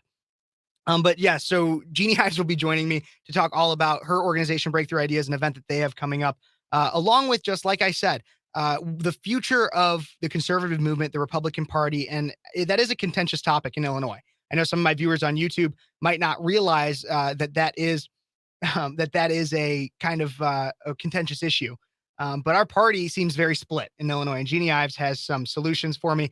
I see her in my waiting room now, so I might even bring her in early in this next segment. But thank you guys so much for joining me on Speechless. We will be right back with more Speechless on Cities 92.9, the news and talk of Bloomington Normal.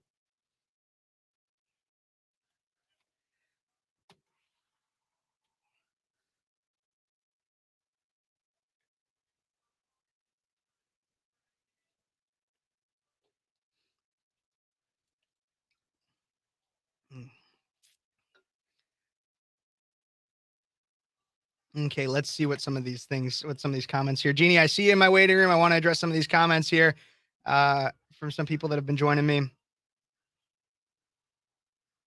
Yep, absolutely. Debate and multiple schools of thought is one thing, but we need, but inaccurate history is another. That's my point. Absolutely. I saw some people talking about my camera having an issue earlier. Thank you guys for sticking with me through that. Yes, we have indoctrination centers. Here's what I've been saying a lot about when it comes to diversity, equity, and inclusion, like we see in our schools, and just the inaccurate teaching of history, like we've also seen. What our school systems want right now is a generation really that looks different but thinks the same. They want people that look different but think the same. They want you to be Black, Asian, some white. They don't want too much white, but they want some white, Indian, Muslim, Jewish, not really Christian. They're not really a big fan of having the Christians, but they want all these different diversity points. They want trans, they want gay. You're allowed to be straight, but only if you're effeminate straight. You can't be a traditional man. And you all have to think the exact same things. That's what they want. And so that's what they're pushing. And so they push these lies. They push lies like Russia won or Russia helped Trump win. They push lies like that biological men can become women. They push these things and they say them so often because it's actually a radio thing. Got some cops behind me going and doing things. Just heard that stuff, but no, it's a radio thing. In radio, we say repetition is key. You want to know why everybody knows 1-800 or 1877 cars for kids? You want to know why you know that?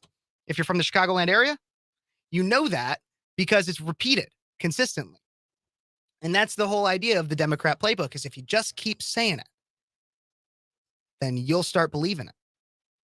It's mind control. Honestly, it's scary. Everybody, I'm going to bring my good friend Jeanne Ives in here to talk a little bit. Let me hide that. Jeannie, I'm going to change my headphones here. It is great to have you in. How are you doing today? I think your mic might be muted. Okay, great.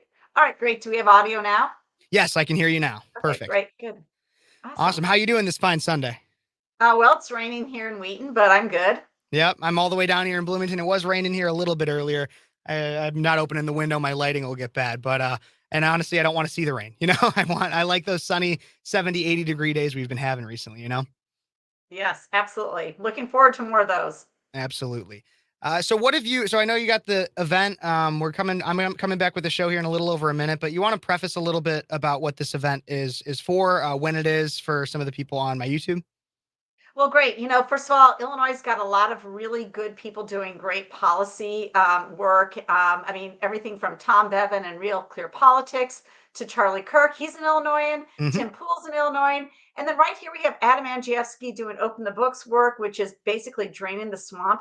And we have our very own Edgar County Watchdogs, who for over a decade now has been taking on corruption in the state of Illinois. So I thought, what better time to get these two really corruption fighters together, Adam Andrzejewski and the Edgar County Watchdogs, than during the entire ComEd 4, corruption scandal. So we're having, our annual dinner, May 25th. It's in the Glen Ellen area.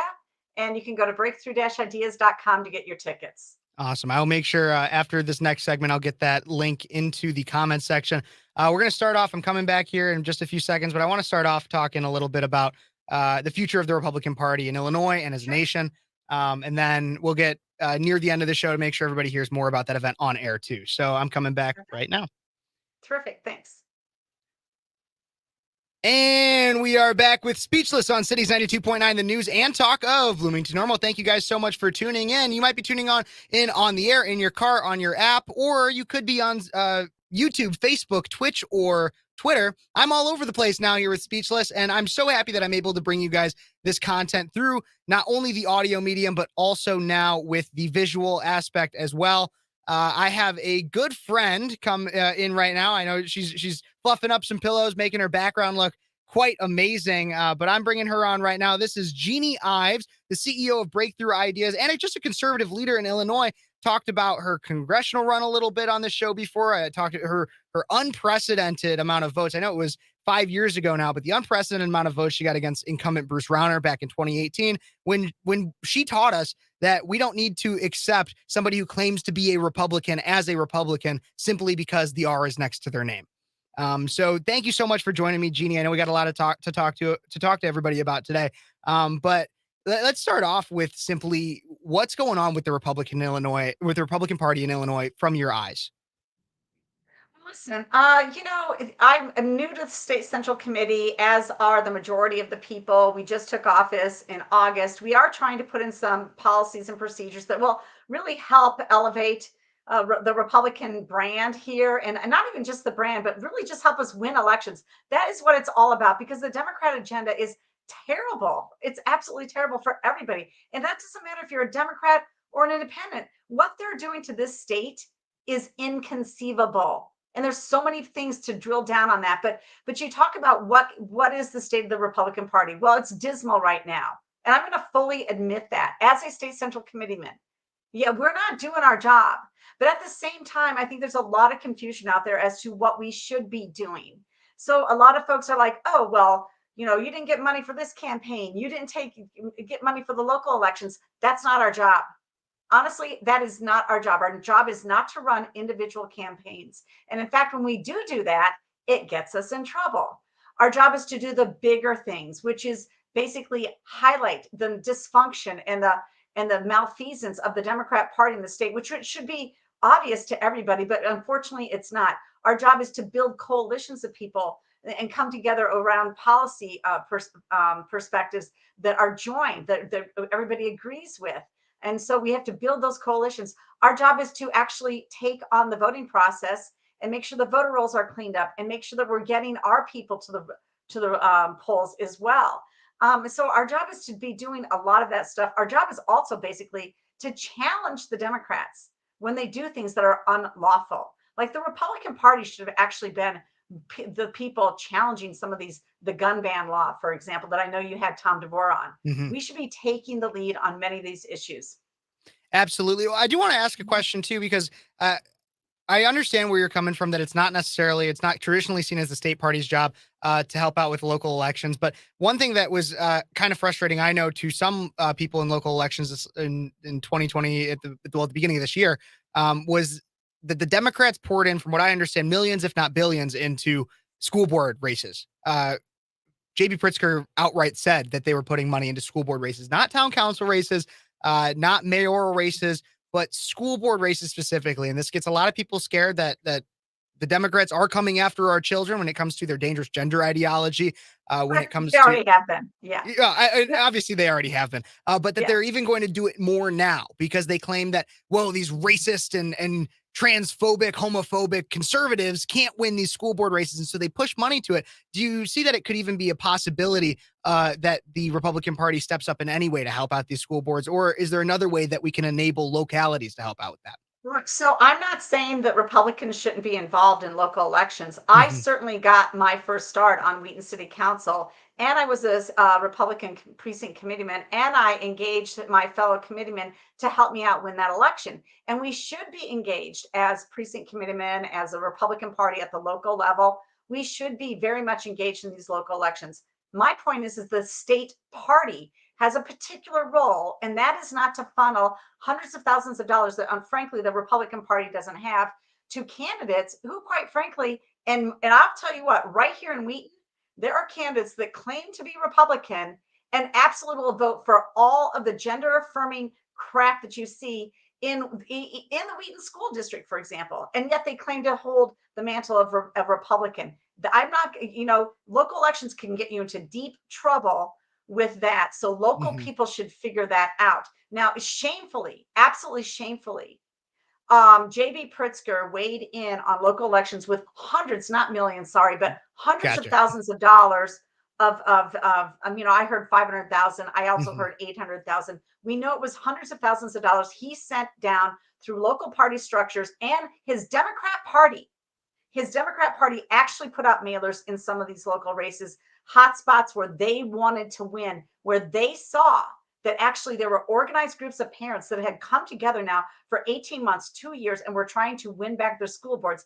They knew where those hot spots were, and they funneled mail into those hot spots.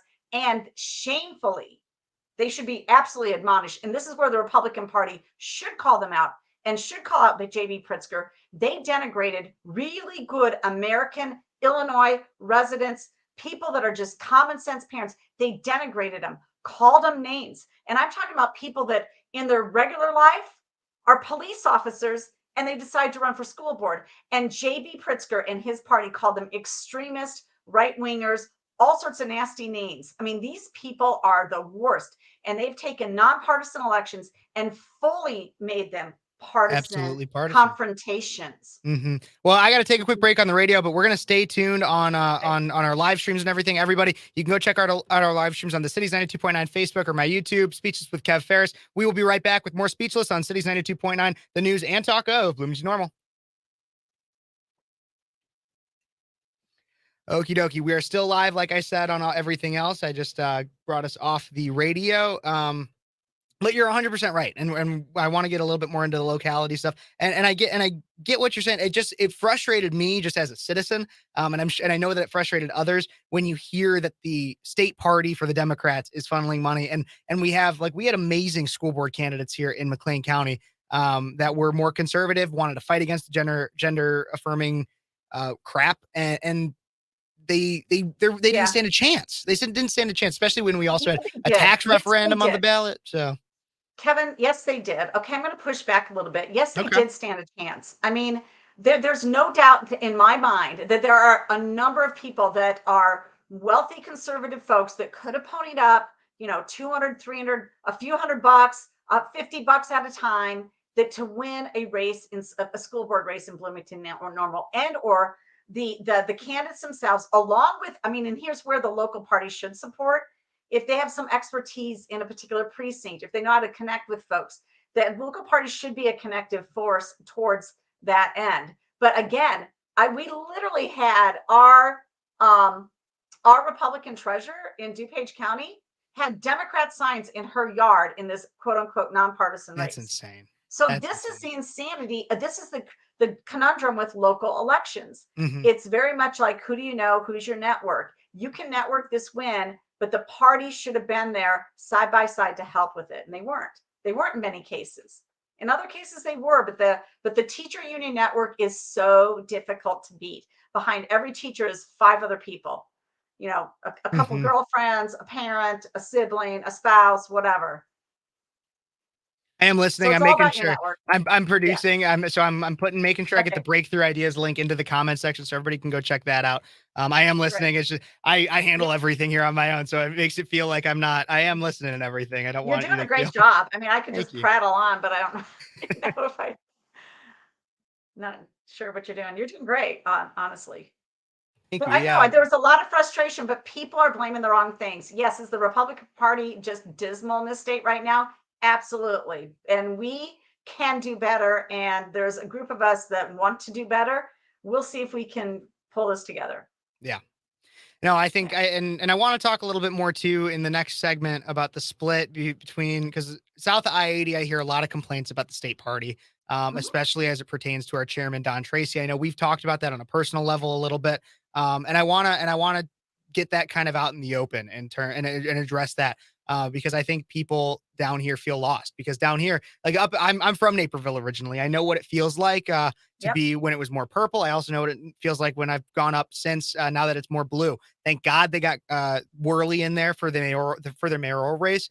I'm hoping that he even stands up more as a conservative compared to even how Chirico was. Yeah, Chirico endorsed Biden for 2020. What the heck? I know. That's what I'm talking about. That's what you've got, traitors in our party endorsing Democrats.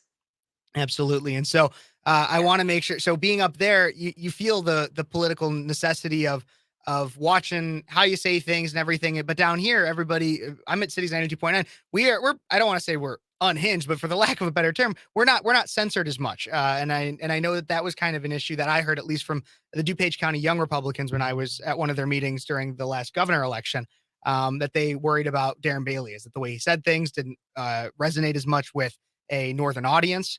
And so playing the balancing act of Northern Republicans versus Southern Republicans in Illinois, I feel like that's kind of an issue that I see. Well, I mean, you guys got a lot of punch down in the Bloomington. Why did you lose the local elections, or did you win? We lost 100% in Bloomington Normal. We lost. So I mean, there needs to be an honest assessment at every local level about what happened. I know there's teams doing that right now. And the reason that the Pritzker pushed money into that, by the way, is because he saw these organized groups come together and actually put together credible candidates with credible money and a plan. And they knew it, and they got alerted by his favorite people, the teachers unions. And they're like, we need support from the Democrat Party, because they've never seen this type of activity before in such an organized way. Interesting. Okay, let's get into that a little bit more. We're coming back right about now. And we are back with Speechless on Cities 92.9, the news and talk of Bloomington Normal. I know it might be weird if you're watching on YouTube or Facebook how I keep reintroducing the show and everything, but that's how radio works. If you've never been in it, I got ad breaks and everything. And so if you are listening on the radio, make sure you're checking out our sponsors and everything because they do amazing work. Our sponsors, including, I actually have a sponsor for this show, Paul Garcia Productions, everybody. Paul Garcia Productions. That's why my camera looks a lot better now. Today's episode is brought to you by Paul Garcia Productions out of Normal, Illinois. Paul Garcia Productions creates stunning and effective videos and commercials for Central Illinois businesses. Visit paulgarciaproductions.com to learn more and help your business get more business.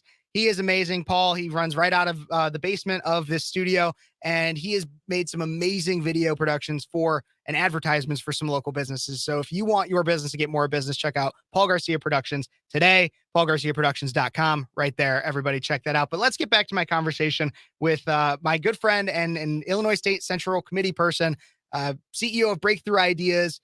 Honestly, the list goes on about her achievements. Jeanne Ives, I have her, and we were talking during the break about kind of the split in the Illinois Republican Party between the North and the South. And like she said, honest assessments. Let's take honest assessments of how our local party is doing. Jeanne, let's get a little bit more into that when it comes to just local elections in general seem to be kind of hit or miss. A lot of miss in Illinois for Republicans and conservatives in the last cycle. I know localities need to do an honest assessment, but from your opinion across the board, what is your assessment as to why we didn't necessarily fulfill what we thought we might? Well, it's really simple. We did not connect with enough voters to win. And when you have, in McHenry County, I think they had 12% turnout. They actually did win a couple races up there, but these local elections are all about who turns out. It's not necessarily about convincing new people. I mean, you want to always do that. You want to win that conversation, but you have to work really, really hard connecting with people. And that takes a concerted effort to actually reach out in multiple ways. Text, call, email, walk. Text, call, email, walk. And do that repeatedly and count your noses. And the other thing is you have to really use your network. And you can't tell your friends and your family like, it'll be fine. No, you have to tell them they need to bring along with them 10 people. For every friend you have, I need 10 more behind you to come. And, that just is hard work. I don't think it's hard work, but I mean, a lot of people, your network is really a factor in these local elections. That's my bottom line. I definitely see that. I definitely see that perspective. A lot of people, not necessarily, and we talked about that in the last segment, but I want to go back to even 2022. A lot of people claim that our issue, and you mentioned it a little bit, that our issue as a party, not just even locally, statewide, but nationally even too, is money and where we're putting our money, how much money we have. You even said earlier that we don't have, as an Illinois State Party, we have little to no funds in comparison to the Democratic Party and even probably some interest groups. So how do we combat that? In what ways do we? I mean, Ken Griffin left our state. when his Democrat plant didn't win the GOP primary for governor. We have the U lines, which are mainly out of Wisconsin, but obviously help out with stuff in Illinois as they do a lot of business here. How do we? Actually, they live in Illinois. Did you not know that? They live in Illinois. I knew their business was based out of Wisconsin because I have friends that they're work based, for the Uline group. So I wasn't sure if they did live in Illinois, but I knew they had significant interest in it. So how do we make sure that we don't just have people donating based off of a singular candidate, but then throw a hissy fit, and we make sure that we actually have people behind the values and the ideas and the party, and not just singular candidates? Well, I mean, here's the problem. No party should, and unfortunately the Democrats do this, but the Democrats depend on J.B. Pritzker funding everything. Let's be honest with it. I mean, he just bought 2 Supreme Court races. I mean, in my opinion, he got those guys $1 million each, 2 different entities, 500,000 here, 500,000 there, just stays under the caps. It's ridiculous. So, he's able to buy anything he wants in the party. And it's not dissimilar from what happened in 2014. Let's be honest. Browner was able to fund a lot of the party operations, and people started to depend on that. We cannot depend on one big donor. That's ridiculous. We have to build infrastructure, long-term infrastructure, where we are connecting with voters on a more regular basis, not just 3 months before an election, 2 months before early voting. We can't do that anymore. We have to put in a strategy, and it has to happen literally precinct by precinct. That's why the precinct committeeman is super important. You have to be connecting with voters on the local level and making those networks happen, especially when you don't have the money. As far as donors go, you have to develop donors that look, if they're here in Illinois still, they should have a stake in what happens. I don't care if their exit plan is in 5 years or 2 years or nothing seems to happen. Sorry. I mean, if you really are living here, you should want better government, because this state's a disaster and it's getting worse. And so we have to convince people that, here's our plan. We have to show them a plan. We have to make them part of it. And then we have to go and ask individual donors for a more modest amount of money to fund ongoing operations that happen at the local level, more so than at the state. So do we have a plan as a state party right now? Well, we do have a number of committees set up to really take on these issues, including coalition building and grassroots organization. We have a committee that's dealing with, the vote by mail challenge. How do we do that better? We have one that's taking care of this hot button issue that the state party in Deesha was used incorrectly in primaries. We have another one that's basically reaching out to the younger set and the college age folks. I know Kyle Stouter is kind of heading that one up, right? Yes, yes, he is. And so we have various committees that are looking at some of the core issues. Oh, we have one on completely on election integrity, in fact, we hired somebody about election integrity. That's how important it is. Can you talk a little bit more about that one? That's one I definitely want to hear more about. In Illinois, because I have viewers that are outside of Illinois and they live in great states that are run by people that actually want integrity in their elections. What is the current issue of election integrity in our state, and what's kind of our strategy that we're going to attack that we're using to attack that? Well, the biggest issue is obviously voter roll cleanup. I mean, the rolls are amazingly dirty, and that invites fraud. And then the other issue, which is going to be much more difficult, is some of the legislation that the Democrats have put in over time through their omnibus legislation. And then also specific legislation. Let me give you a specific example. In the 2022 election, when Deanne Mazzocchi lost a very, very close race, she started to look at how they were looking at voter signature verification on vote by mail.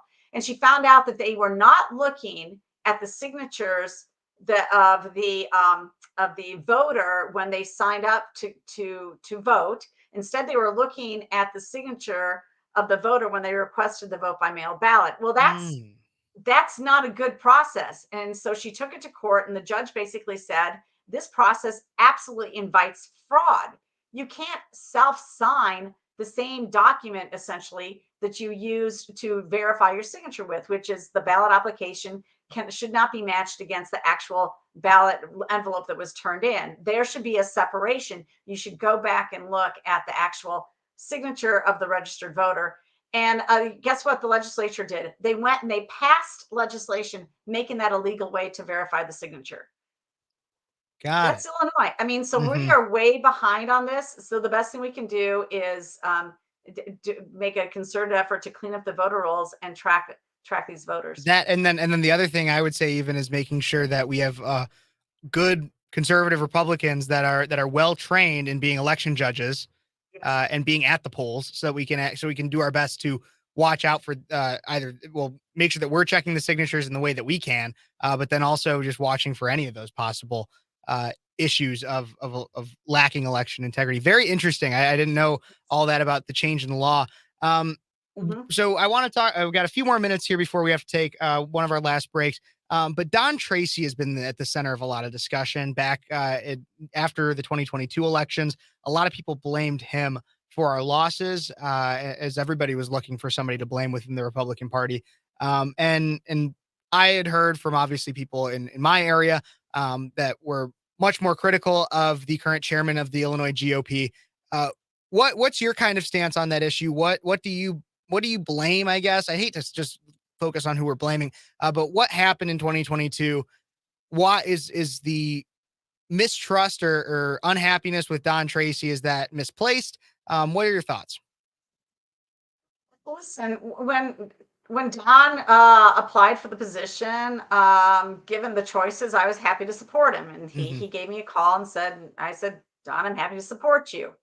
Listen, I tell you what, we need to make some significant changes. One thing, especially when it comes to communications, we just do not take the communications on. Like literally, if it's possible, and I don't even know if you can have a cell phone in there, but somebody should be literally live tweeting from the ComEd 4 corruption trial. Hmm. I mean, on the state party side, we should have somebody down in Springfield right now live tweeting about every single budget discussion that's actually not happened. We need a bigger, better comms presence, and we need to actually spend money on doing that. And so I would say if people aren't hearing our message, it's because we are not putting it out consistently and loud enough. And that actually does matter. I think when people do hear the truth, they will pause and they will think about it, and you can win some over. And so we've got to work on that. I think comms has been a big failure. I Hmm. think money's always been hard to raise in the state. So, hard to say that. I think the Republican Party going forward, we need to pick about 2 or 3 things that we're going to be really, really good at in 2024 so that we can bring home as many votes as possible. Makes sense. Is the state party, or is the I'm sorry, not the state, is the national party to blame for any of that? What is the national party's role in our state party? Well, it's interesting because you have Rona McDaniel out there saying that candidates who failed to take on the abortion issue head on basically had, 300 and some $1 million spent against them in last year in Hmm. 2022. And I essentially said the same thing at our state central committee meeting back in March, I think it was. And I said, look, if you can't articulate your position and make an argument and not hide from it, then we're going to get slaughtered on that issue again. We have to have a response to that issue, and the national party has a role in helping bring the Republican message down to every single level, because people tend to pay a lot more attention to some of the national issues. They'll maybe know Dick Durbin and they don't know their local alderman. Hmm. I mean, that's just the case, or who sits on their school board, or they'll mix up who's their state rep with a congressional guy. I mean, Yep. so they're paying attention to kind of these national issues, and the Republican Party at the national level needs to communicate down to the lowest level. And if they have the firepower to do it, more Hmm. so than us in Than our single Illinois, but we state have a lot to party. say. Absolutely, Yeah. absolutely. Well, in the next segment, I want to talk a little bit more about breakthrough ideas, your event on air, so we can make sure everybody knows exactly how to get in touch with you and in touch with that event. Everybody, we will be right back with more Speechless on Cities 92.9, the news and talk of Bloomington Normal.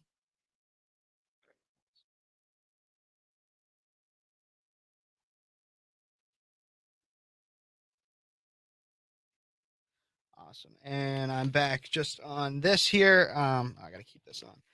Oh, it's not easy Wow. running the whole show on my own. This is great. So you do 3 to 5 every Sunday? I do 3 to 5 every Sunday. I do a lot of off-air content on my YouTube. So everybody go check out at Speechless Kev, Speechless with Kev Phares on YouTube. You can see all that off-air content. I do a live stream on Wednesdays because there's just so much news that goes on throughout the week. I want to make sure that I Right. can hit all of it. So like last Wednesday, I covered Tucker leaving, Don Lemon, and Joe Biden's presidential Mhm. announcement. Just covering everything I possibly can, getting the YouTube presence up and city's presence over the summer. I've been my job role has changed a little bit so that now I'm focusing a lot on streaming and advancing a radio station into the 21st century now.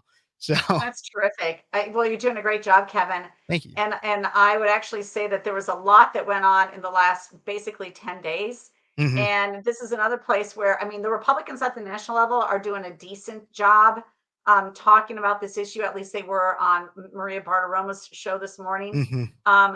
But I mean, every Republican should be talking about the 51 liars, the 51 intel officers that essentially dishonored themselves and discredit their entire service by signing a letter that they knew was fake because Antony Blinken connected with Michael Morrell, an Obama guy, Hmm. and he did it. They did a dirty deal. I mean, these guys are so corrupt, and that should be all we talk about.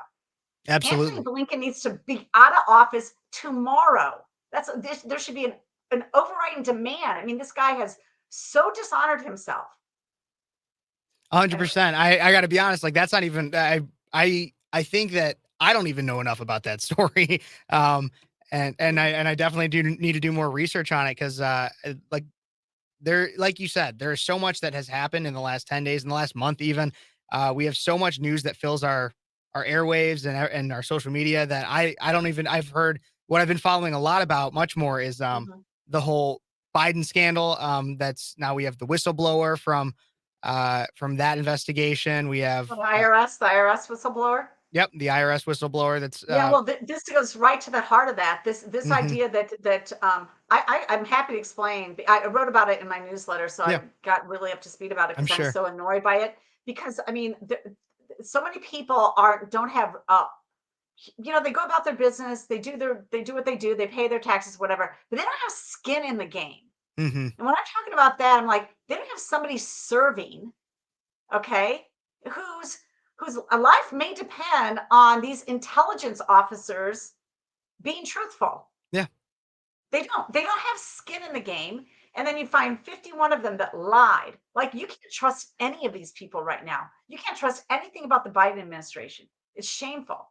No, it's not. And it's really honestly the thing that it was incredibly scary to me is just the perversion of truth that we saw Mhm. that is now coming out everything about the Hunter Biden story and the laptop story that we knew was true. We were called conspiracy theorists, but now Right. it's universal fact. And you want to know how many people did recantations of what they said was a conspiracy theory, not true, and just decided not to report on? None of them. None of them. And we might have a different president today if people actually knew the truth about Hunter Biden's laptop story, his That's what I'm business saying. dealings and adversarial areas. So we don't even need to talk about Dominion lawsuits or anything like that. Let's just talk No, about media no. manipulation in and of itself. Yep. Totally rigged election. Hmm. Totally rigged election. That was, and I will say that I don't care. It was a rigged election. The media, the Obama administration, the intel officers, they rigged the election along with um, state courts who changed election law outside of the Constitution. That happened in Illinois. Hmm. They changed election law outside the Constitution in Illinois. And it was all under the guise of, well, it needs to be easier because of COVID, right? Yeah, it's It's such a all joke. because of COVID. What a joke. Hmm. Like Yeah. Saul Alinsky's 12 rules for radicals. Never You let a good you crisis go to waste. go to Smartmatic, you don't have to go to Dominion. Everything about the Hmm. 2020 election was, what there was rigged. It was No. rigged. Hmm. No doubt. Yeah.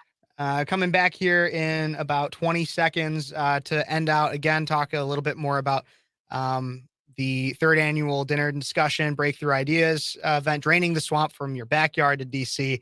I think it seems like a really awesome event, May 25th Yeah. in Glen Ellen. So I'll make sure we get that on the air Okay. coming back right about now.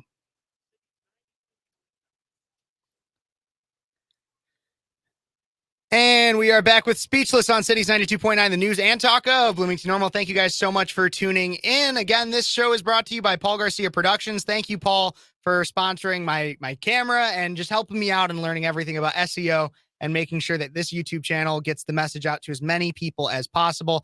Thank you. If you want to go check out the YouTube channel, Speechless with Kev Phares is that. Speechless with Kev, Phares is the last name. I know it might sound like Ferris wheel, and it does sound like it, but it's not spelled like it. Phares. Everybody, we're coming back here with Jeanne Ives, CEO of Breakthrough Ideas, and also a member of the Illinois State Central Republican Committee. But we're going to talk a little bit more about the Breakthrough Ideas area of this. We got a few more minutes here. Let's start off with everybody. Jeanne, for anybody who doesn't know, what is Breakthrough Ideas?